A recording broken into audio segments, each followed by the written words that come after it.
Chapter 6, ang kakaibang teknik sa loob ng kotse. Huminto ang itim na kotse ni Don Julian sa gilid ng madilim na kalsada. Ang ilaw ng poste ay sumisinag sa windshield, nagbubuo ng mga aninong tila sumasayaw sa loob ng sasakyan. Sa passenger seat, namumutla si Don Julian. Mabigat ang kanyang paghinga. Sa likod naman, si Nicole ay halos maiyak na sa pag-aalala. "Lolo, stay with me, please," nanginginig ang boses niya habang hawak ang kamay ng matanda. Sa driver's seat, tahimik si Andres. Estranghero pa rin siya sa paningin ni Nicole, isang lalaking biglang sumulpot at nagsabing kaya niyang iligtas si Don Julian mula sa epekto ng pagkalason. "May 10 minuto tayo," malamig ngunit kontrolado ang tinig ni Andres. Kapag hindi bumagal ang pagkalat ng lason, maaaring umatake ang puso niya. Nanlaki ang mata ni Nicole. "Sigurado ka ba sa gagawin mo? Hindi kami basta nagtitiwala sa hindi namin kilala."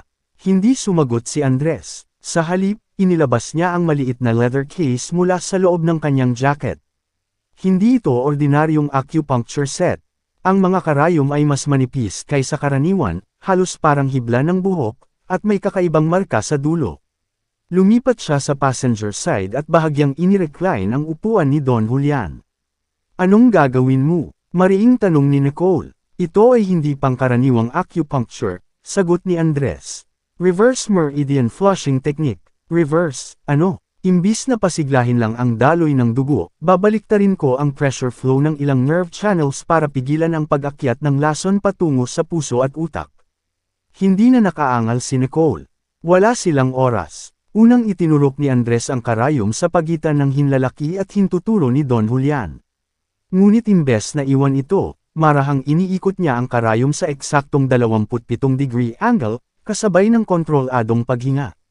Isa pa ang itinurok niya sa ilalim ng tenga, isang delikadong punto malapit sa carotid artery. "Anak," mahina ang boses ni Don Julian. "Makinig po kayo sa boses ko," sabi ni Andres. "Huminga kayo ng 4 na segundo. Pigilan ng 2, ilabas sa 6. Habang sinusunod ni Don Julian ang ritmo, mabilis ngunit eksaktong naglagay si Andres ng 3 karayom sa likod ng balikat, hindi pantay ang pagitan, kundi parang bumubuo ng tatsulok. "Bakit ganyan ang pattern?" napabulong si Nicole. "Para guluhin ang direksyon ng toxin flow," sagot niya nang hindi tumitingin. Kapag nalito ang signal ng nerve impulses, bumabagal ang systemic spread. Maya-maya, napansin ni Nicole ang kakaiba. Ang kaninang malamig na kamay ng lolo niya ay unti-unting umiinit. Ang nangangitim na bahagi sa ugat sa leeg ay tila kumukupas. Ngunit biglang napangiwi si Don Julian. "Normal lang po yan," mabilis na sabi ni Andres. Ibig sabihin, lumilipat na ang pressure. Sa huling hakbang, hindi na siya nagdagdag ng karayom. Sa halip, sabay-sabay niyang pinisil ang 2 pangunahing punto, ang nasa kamay at ang nasa leeg, habang iniikot ng sabay ang karayom sa balikat. Isang malalim na buntong hininga ang pinakawalan ni Don Julian. Tahimik. 3 segundo. 5 segundo. Pagmulat ng mata ng matanda, mas malinaw na ang tingin niya. "Nico, mas magaan ang dibdib ko." Napaluha si Nicole. "Lolo," dahan-daang tinanggal ni Andres ang mga karayom. Walang seremonya, walang paliwanag. "Tapos na ang unang yugto," sabi niya. Hindi pa tuluyang nawawala ang lason. Pero hindi na ito aabot sa puso niya ngayong gabi. Tumingin si Nicole kay Andres, hindi na puro duda ang nasa mata niya. May halong pagtataka. "Sino ka ba talaga?" Sandaling natahimik si Andres. "Isa lang akong taong ayaw may mamatay sa harap ko." Chapter 7, ang pangakong utang na loob ng pamilyang Ayala. Tahimik ang loob ng kotse. Ang ilaw mula sa labas ay bahagyang tumatama sa mukha ni Don Julian, ngunit ngayon, hindi na ito kulay abo ng kamatayan, kundi may bahagyang pagbabalik ng sigla. Dahan-dahan siyang umupo ng tuwid. "Nicole," mahina ngunit malinaw na ang boses niya. "Tulungan mo akong makaupo ng maayos." Agad siyang inalalayan ng apo. Nangingilid pa rin ang luha ni Nicole, pero kita sa mukha niya ang ginhawang halos hindi niya maipaliwanag. Si Andres ay tahimik lamang, inililigpit ang kakaiba niyang mga karayom sa maliit na leather case. Pagkatapos ng ilang sandali, tumingin si Don Julian ng diretso kay Andres. "Anak, ano ang buong pangalan mo?" "Hindi mahalaga ang pangalan ko," sagot ni Andres ng kalmado. Ngunit ngumiti si Don Julian. Mahalaga sa akin, dahil iniligtas mo ang buhay ko. Isang mabigat na katahimikan ang bumalot sa loob ng sasakyan. Pagkatapos ay nagsalita si Don Julian, ngunit ngayon, may kakaibang awtoridad sa kanyang tinig. Ako si Don Julian Ayala. Bahagyang natigilan si Andres. Ang pamilya namin, ang pamilyang Ayala, ay hindi basta-basta. Ang pamilyang Ayala, Ayala Corporation. Ang apelyidong Ayala ay isa sa pinakamakapangyarihan sa bansa, isang pangalan na konektado sa negosyo, lupa, bangko, at impluwensya. Isa sa tinatawag na Big Four na pamilya sa larangan ng yaman at kapangyarihan sa Pilipinas. Si Nicole Ayala, apo ng isang industrialistang may koneksyon sa mga pinakamataas na opisyal ng bansa. Ngunit sa sandaling iyon, hindi negosyante ang kaharap ni Andres. Isang lolo lamang. Isang taong muntik ng mamatay.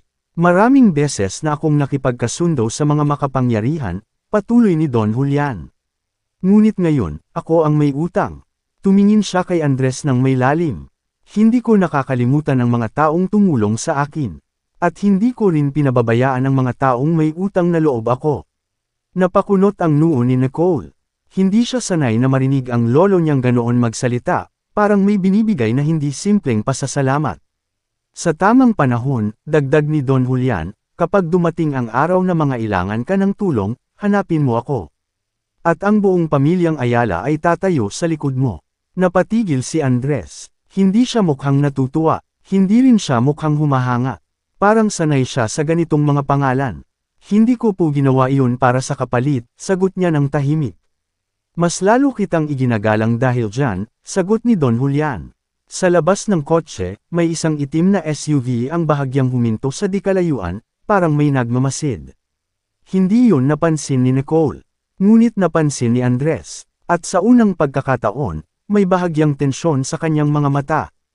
Ang isang simpleng pagliligtas ng buhay ay hindi pala simpleng pangyayari. Dahil kapag ang iniligtas mo ay isang Ayala, hindi lang pasasalamat ang kapalit. Minsan, gyera ang kasunod. Hindi umalis ang SUV.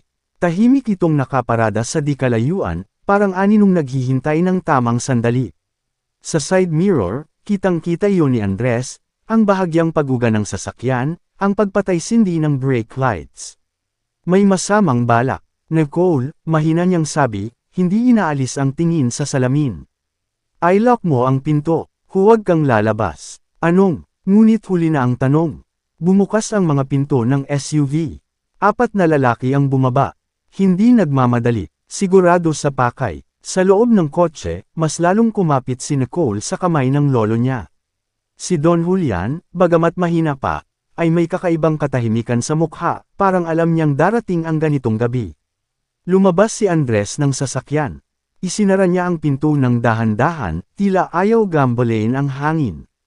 Nagkatapat sila sa gitna ng kalsada, sa ilalim ng maputlang ilaw ng poste. Lumayo ka, malamig na sabi ng isa, umiikot ang metal baton sa kamay. Hindi sumagot si Andres. Ang unang sumugod ay mabilis, isang pababang hampas ng baton diretsyo sa ulo.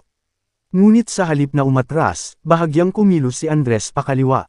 Isang maliit na hakbang, sapat para dumulas ang hampas sa hangin. Kasabay niyon, hinawakan niya ang palso ng lalaki. Isang maikling ikot, isang biglang baluktot. Napahiyaw ang kalaban habang nawalan ng balanse. Isang maikling siko sa pangaang tuluyang nagpabagsak dito sa aspalto.